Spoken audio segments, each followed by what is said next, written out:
5 facts that break your neurodiverse relationship wide open.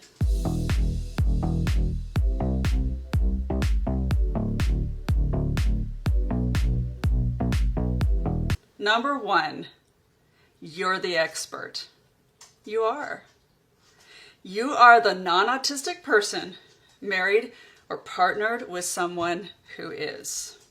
That's what I'm talking about. And what happens is you could go years and years and years and years figuring out yourself that there might be something wrong with you.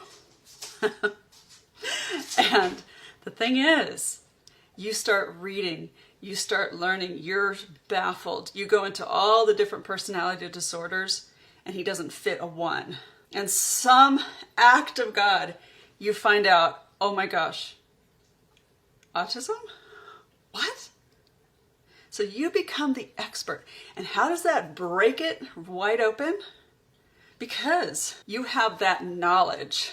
And we could go into whatever is wrong with us, but there's so many of us. It's not just one thing. Not everything falls on us. It is a very baffling situation. It's not just a personality disorder.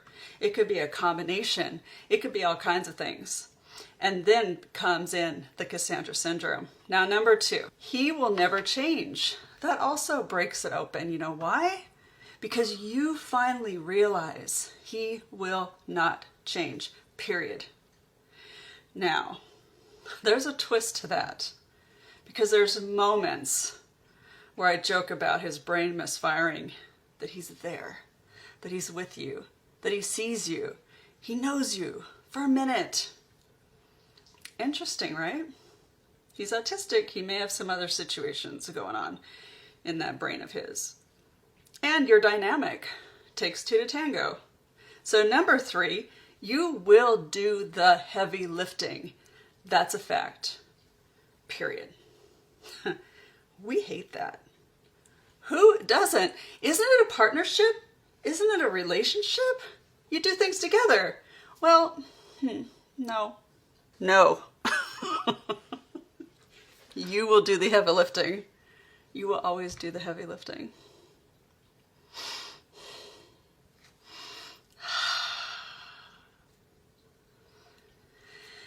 And it breaks you sometimes.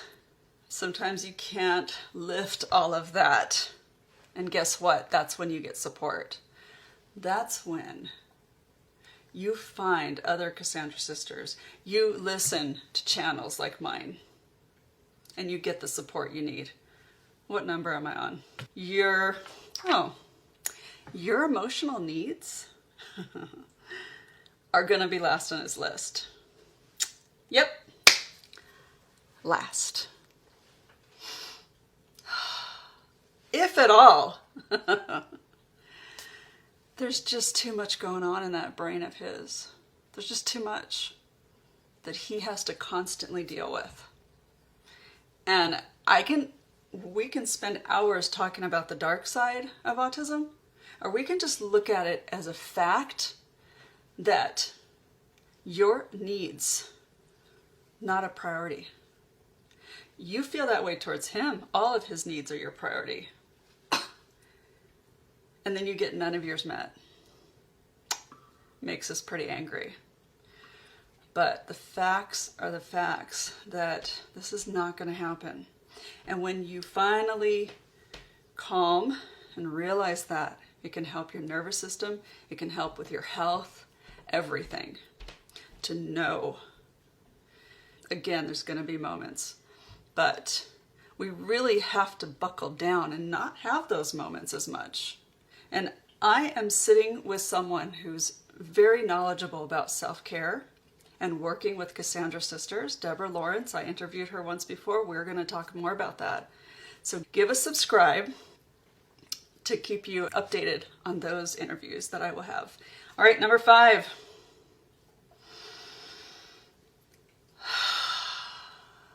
You're not alone. You're not alone. You're really not. I'm here to tell you, I know what alone is about. You're not. You can be alone in your house. You can feel alone with them. We're not alone. And you know, we stick together, we work on ourselves, listen to good people, the people that help you through. So I'll leave you with this. You're not alone. But let's say you're in your room. Maybe you've got done crying. And you're sitting there. And you're alone. And there's nobody to talk to. There may be 10 people in your house. There's nobody to talk to. Or nobody but him and a cockroach.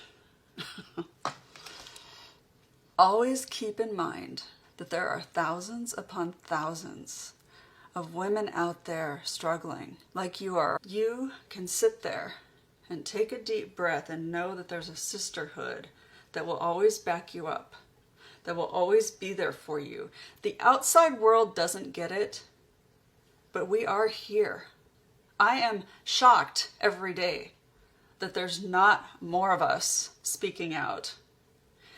I know we need it to be private, and many of us do in our households, if we're with them, we're children, all of that. But those that have left, those that can do it somehow, please speak up. And I know once you leave it, you want to leave.